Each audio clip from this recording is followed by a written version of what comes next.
ಬಾಂಬೆಗೆ ಹೋದ್ಮೇಲೆ ಫೋನ್ ಮಾಡ. Sure. Happy journey. Thanks.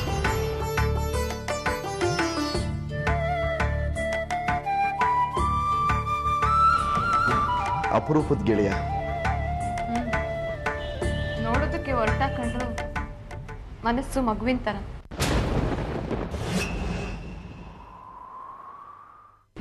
ಎಲ್ಲರೂ ಇವನ್ನ ಸರಿ ಇಲ್ಲ ಅಂತ ಇದ್ರು, ಆದರೆ ಇವನ್ನ ಹತ್ರದಿಂದ ನೋಡಿದವ್ರಿಗೆ ಗೊತ್ತಾಗೋದು ಇವನ ಮನಸ್ಸು ಎಷ್ಟು ಒಳ್ಳೇದು ಅಂತ. ಒಳ್ಳೆ ಮನಸ್ಸಿರೋರು ಎಲ್ಲಿದ್ರೂ ಚೆನ್ನಾಗಿರ್ತಾರೆ.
ಏಯ್ ಏಯ್ ನಿಂತ್ಕೊಳ್ರು, ಯಾಕ್ರಿ ಓಡ್ತಾ ಇದ್ದೀರಾ?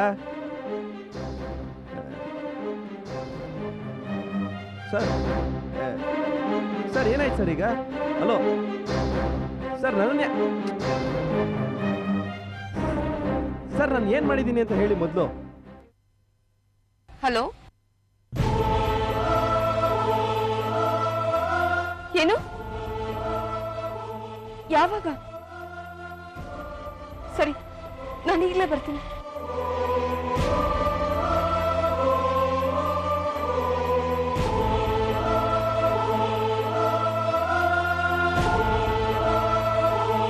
ಸಂಧ್ಯಾ, ಯಾಕೆ? ಏನಾಯ್ತೆ? ಏನಿಲ್ಲ. ಏನಾಯ್ತು ಅಂತ ಹೇಳ್ಬಾರ್ದಾ? ಸರಿ ಬಾ.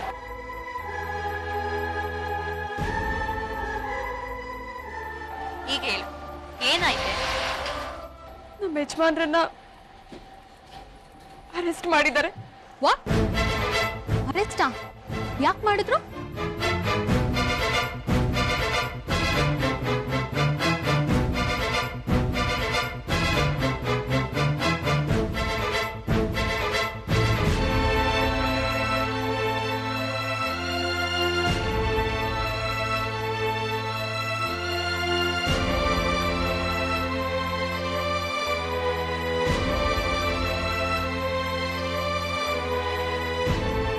ನಾನು ಲಕ್ಷಾಂತರ ರೂಪಾಯಿ ಲಾಸ್ ಕಟ್ಟಲಿಕ್ಕೆ ನಾನು ರೆಡಿಯಾಗಿಲ್ಲ. ಇದನ್ನು ನೀವು ಏನಾದರೂ ಮಾಡಿ ನನಗೆ ನನ್ನ ಇನ್ ಟೈಮ್ ನನ್ನ ಡೇಟಿಗೆ ನೀವು ಕೊಡೋ ಆಗಿದ್ರೆ ಮಾತ್ರ ಇದನ್ನು ನನಗೆ ನಾನು ತಗೊಳ್ತೀನಿ. ಇಲ್ಲ ಸರ್, ಇದ್ರಲ್ಲಿ ಬೇರೆ ನನ್ನ ಮೆಟೀರಿಯಲ್ಲು ಚೇಂಜ್ ಆಗಿದ್ದಿದೆ. ಏನು ಸಂಧ್ಯಾ? ಸರ್, ಅರ್ಜೆಂಟಾಗಿ ಲೀವ್ ಬೇಕಾಗಿತ್ತು. ಏನು ಹುಡುಗಾಟ ಆಡ್ತಿದ್ಯಾ ಸಂಧ್ಯಾ? ವರ್ಕ್ ಲೋಡ್ ನೋಡ್ರೆ ಇಷ್ಟೊಂದಿದೆ, ಪ್ರೊಡಕ್ಷನ್ ಇಲ್ಲ ಅಂತ ನಾನು ಒದ್ದಾಡ್ತಿದ್ದೀನಿ. ಬೆಳಿಗ್ಗೆ ಲೋಡ್ ಕಳಿಸ್ಬೇಕು. ಲೀವ್ ಅಂತ ಲೀವ್. ಹೋಗಿ ಕೆಲಸ ಮಾಡು. ಸರ್ ಪ್ಲೀಸ್ ಸರ್, ಇವತ್ತೊಂದಿನ ಕಳಿಸ್ಕೊಡಿ. ಹೇಳಿದ್ರೆ ಅರ್ಥ ಆಗಲ್ವಾ ನಿಂಗೆ? ಅವ್ರು ಬಂದು ತಲೆ ಮೇಲೆ ಕೂತಿದ್ದಾರೆ. ನಾಳೆ ಬೆಳಗ್ಗೆ ಆರ್ಡರ್ ಕಂಪ್ಲೀಟ್ ಮಾಡ್ಕೊಡೋದಾದ್ರೆ ನಂಗೆ ಲಕ್ಷಾಂತರ ರೂಪಾಯಿ ಲಾಸ್ ಆಗುತ್ತೆ. ಅದೇನಾದ್ರು ಗೊತ್ತಿದೆಯಾ ನಿನ್ಗೆ? ಹೋಗಿ ಕೆಲಸ ಮಾಡೋಗು. ಹೋಗಿ ಸಂಧ್ಯಾ. Sir please. ಹೋಗಿ ಕೆಲಸ ಮಾಡು. ಏನ್ ಮಾಡಿದ್ದಾರೆ ಇವರು? ಒಂದು ಅರ್ಥ ಆಗ್ತಾ ಇಲ್ಲ. ಇದೆಲ್ಲ ಆಗೋದೇ ಅಲ್ಲ ಸಂಧ್ಯಾ. ಇವತ್ತು ನೈಟ್ ಓಟಿ ಅದನ್ನ ಮುಗಿಸ್ಕೊಂಡೆ ಮನೆ ಹೋಗ್ಬೇಕು. ಓಕೆ? ಸಾಧ್ಯನೇ ಇಲ್ಲ. ಏನ್ ಮಾಡ್ತಿದ್ದಾರೆ? Sorry sir. ನಾಳೆ ಬೆಳಿಗ್ಗೆ ಹೇಗಾದ್ರೂ ಮಾಡು, ನಾನು ನಿಮ್ಗೆ ಡಿಸ್ಪ್ಯಾಚ್ ಮಾಡೇ ಮಾಡ್ತೀನಿ ಸರ್. ಎಷ್ಟು ದಿನ ಆಗೋಯ್ತು, ಈಗ ಮತ್ತೆ ನಾಳೆ ಬೆಳಗ್ಗೆ ಅಂತ ಇದ್ದೀರಾ?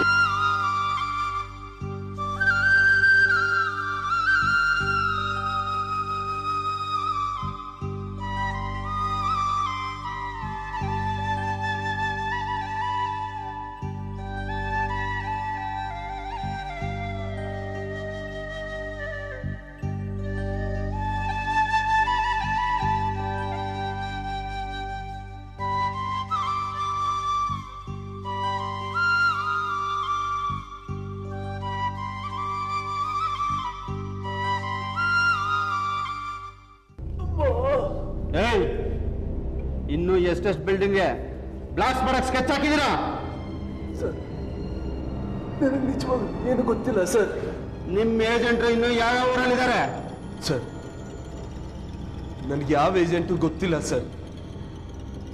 ನಾನು ಯಾವ ಪ್ಲಾನು ಮಾಡಿಲ್ಲ. ನಿನ್ನೆ ರಾತ್ರಿ ಹೈದರಾಬಾದ್ ಫೋನ್ ಮಾಡಿದ್ದಲ್ಲ, ಆ ವ್ಯಕ್ತಿ ಯಾರು? ಅವನಿಗೂ ನಿನಗೂ ಏನ್ ಸಂಬಂಧ? ಸರ್ ನಿಜವಾಗ್ಲೂ ನನಗೇನು ಗೊತ್ತಿಲ್ಲ ಸರ್. ದಯವಿಟ್ಟು ನನ್ನ ಬಿಟ್ಬಿಡಿ. ಓಹೋ, ಇವನು ಅಷ್ಟು ಸುಲಭವಾಗಿ ಬಾಯಿ ಬಿಡೋ ಮನುಷ್ಯ ಅಲ್ಲ. ಕಾನ್ಸ್ಟೇಬಲ್ಸ್, ಟ್ರೀಟ್ಮೆಂಟ್ ಶುರು ಮಾಡಿ. ಸರ್ ಸರ್ ಸರ್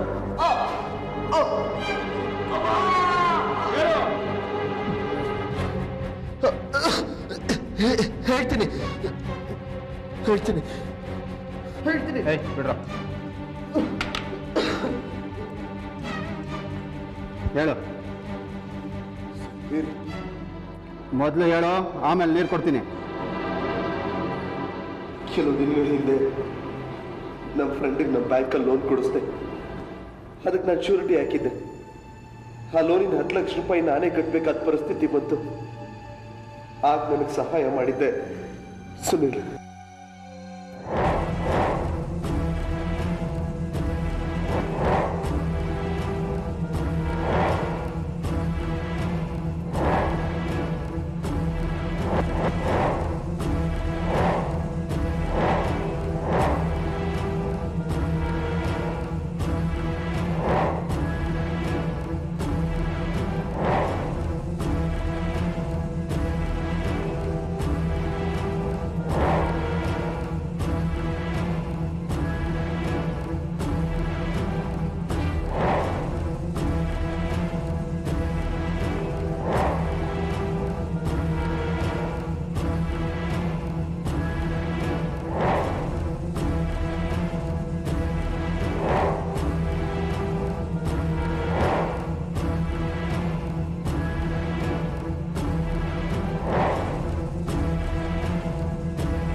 ಹಾಗಾದ್ರೆ ನಿನ್ನೆ ರಾತ್ರಿ 9 ಗಂಟೆಗೆ ಹೈದರಾಬಾದ್ ಫೋನ್ ಮಾಡಿದ್ದಿಲ್ಲ, ಯಾಕೆ?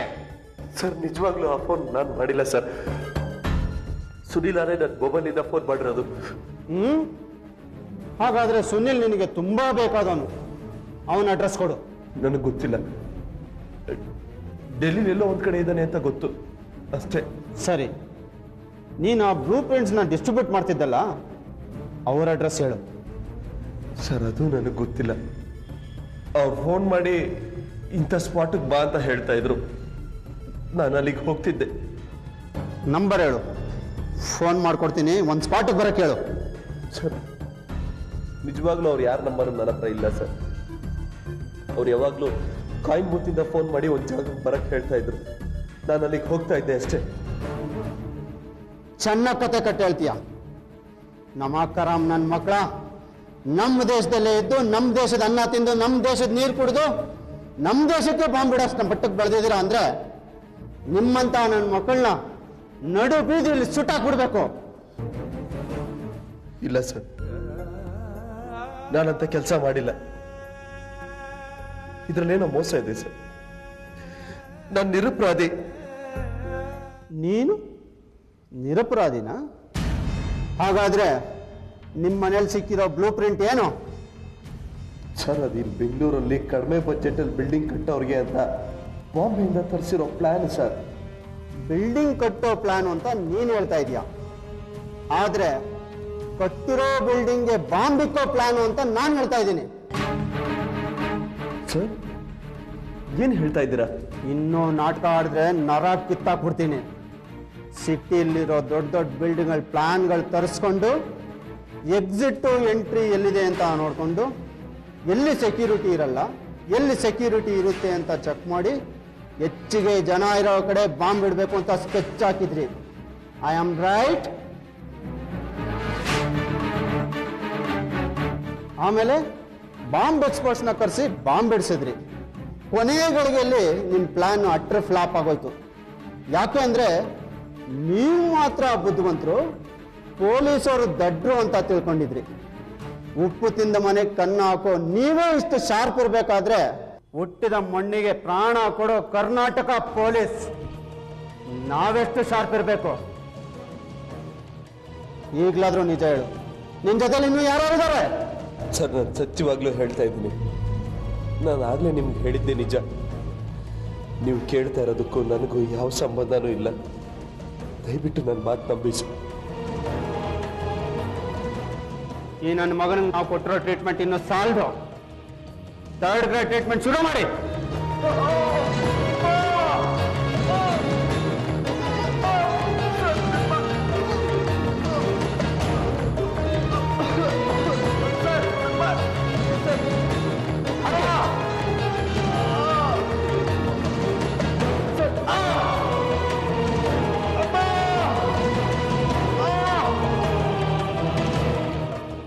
ವಾಟ್?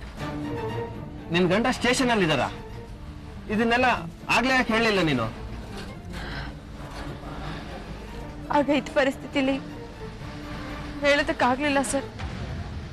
ಯಾಕೆ ಸಂಜೆ ಹಿಂಗೆಲ್ಲ ಮಾಡ್ತೀನಿ ನೀನು?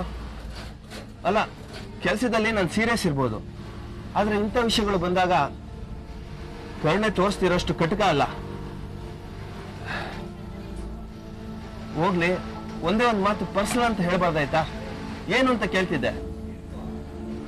ಸರಿ, ಈಗ ನಿನ್ ಗಂಡ ಯಾವ ಸ್ಟೇಷನ್ ಅಲ್ಲಿ ಇದ್ದಾರಂತೆ? Basavanagudi police station. ಸರಿ, ನಡಿ, ನಾನು ನಿನ್ ಜೊತೆ ಬರ್ತೀನಿ, ಹೋಗೋಣ. ಬೇಡ ಸರ್, ನಾನು ಆಟೋಲ್ ಹೋಗ್ತೀನಿ. ಏನು ಬೇಕಾಗಿಲ್ಲ. ಇಂಥ ಪರಿಸ್ಥಿತಿಲಿ ನಿನ್ನೊಬ್ಬಳೇ ಹೋಗೋಕೆ ನಾನು ಬಿಡಲ್ಲ. ನೋಡು, ನಿನ್ ಕಷ್ಟ ನನ್ನ ಕಷ್ಟ ಇದ್ದ ಹಾಗೆ. ನಡಿ, ಹೋಗೋಣ. ನಡಿ.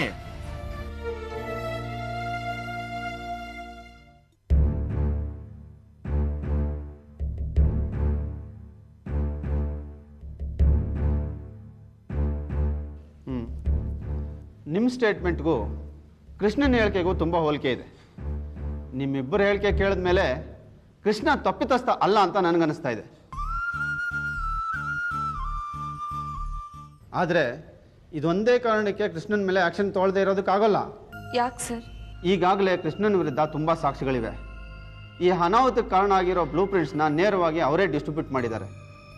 ಕೋಟಾನೂಟಲ್ಲೂ ಅವ್ರ ಇನ್ವಾಲ್ವ್ಮೆಂಟ್ ಇದೆ ಅಂತ ಗೊತ್ತಾಗಿದೆ. ಅಷ್ಟೇ ಅಲ್ಲ, ಅವ್ರ ಫೋನ್ನಿಂದ ಪದೇ ಪದೇ ಹೈದ್ರಾಬಾದ್ ಬಾಂಬೆಗೆ ಫೋನ್ ಕಾಲ್ಸ್ ಹೋಗಿದೆ. ಅಫ್ಕೋರ್ಸ್ ಅದನ್ನು ನಾನು ಮಾಡಿಲ್ಲ, ಸುನೀಲ್ ಮಾಡಿದ್ದಾನೆ ಅಂತ ಹೇಳ್ಬೋದು. ಆದರೆ ಕಾನೂನು ಅದನ್ನ ಒಪ್ಕೊಳ್ಳೋದಿಲ್ಲ. ಹಾಗಾದ್ರೆ ಈಗೇನು ಮಾಡಕ್ಕೆ ಸಾಧ್ಯ ಇಲ್ವ ಇನ್ಸ್ಪೆಕ್ಟರ್? ಸದ್ಯಕ್ಕಂತೂ ಏನು ಮಾಡೋಕ್ಕಾಗಲ್ಲ ಅಂತ ನನಗನ್ನಿಸ್ತಾ ಇದೆ. ನೀವು ಯಾವುದಕ್ಕೂ ಒಂದು ಒಳ್ಳೆ ಲಾಯರ್ ನೋಡಿ, ಅವರೇ ಒಳ್ಳೆ ದಾರಿ ಹುಡುಕ್ಬೋದು. ಸರಿ ಸರ್, ನಂಗೆ ಗೊತ್ತಿರೋ ಒಬ್ರು ಲಾಯರ್ ಇದ್ದಾರೆ, ನಾನು ಈಗಲೇ ಫೋನ್ ಮಾಡ್ತೀನಿ. ಬೇಡ ಸರ್, ನಮಗೆ ಬೇಕಾದ ಒಬ್ಬ ಲಾಯರ್ ಇದ್ದಾರೆ, ಅವ್ರಿಗೆ ನಾನು ಆಮೇಲೆ ಫೋನ್ ಮಾಡ್ತೀನಿ. ಮೊದಲು ನಾನು ಕೃಷ್ಣನ್ ನೋಡಬೇಕು. ಹಾಗೆಲ್ಲ ಅವ್ರನ್ನ ನೋಡೋದಕ್ಕೆ ಅವಕಾಶ ಇಲ್ಲ ಮೇಡಮ್. ಸರ್ ಪ್ಲೀಸ್, 2 ನಿಮಿಷ ನೋಡ್ಕೊಂಡು ಬಂದ್ಬಿಡ್ತೀನಿ. ಆಗಲ್ಲ ಅಂತ ಹೇಳಿದ್ನಲ್ಲಮ್ಮ. ಸರ್ ಪ್ಲೀಸ್ ಸರ್, ಎರಡೆರಡು ನಿಮಿಷದಲ್ಲಿ ನೋಡ್ಕೊಂಡು ಬಂದ್ಬಿಡ್ತಾರೆ ಸರ್. ಅವ್ರ ಪರಿಸ್ಥಿತಿ ನೋಡಾದರೂ ಪರ್ಮಿಷನ್ ಕೊಡಿ ಸರ್. ಸರಿ, ಬೇಗ ನೋಡ್ಕೊಂಬನ್ನಿ. Thank you sir.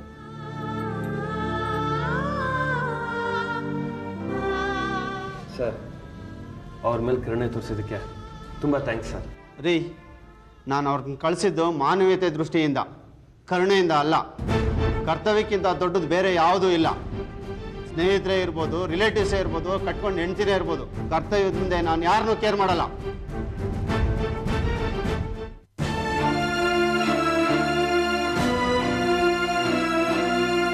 ಕೃಷ್ಣ,